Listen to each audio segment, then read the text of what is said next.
বৈষম্য বিরোধী আন্দোলনে সোহেল রানাকে হত্যার চেষ্টা মামলায় সাবেক প্রধানমন্ত্রীর উপদেষ্টা সালমান এফ রহমানকে নতুন করে গ্রেফতার দেখানো হয়েছে।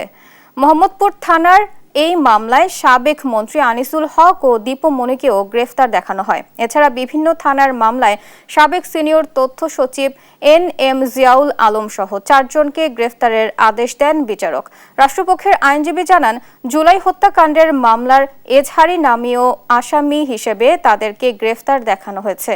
এদিকে আসামি পক্ষের আইনজীবীর অভিযোগ, সুনির্দিষ্ট কোনো প্রমাণ ছাড়াই মামলার আসামি করা হচ্ছে অভিযুক্তদের।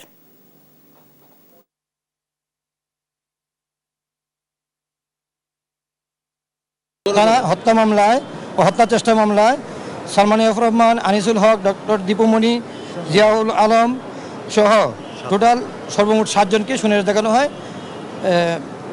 ওনাদেরকে বিজ্ঞ আদালত শুনানি দেখে জেল হাজতে প্রেরণ করেন।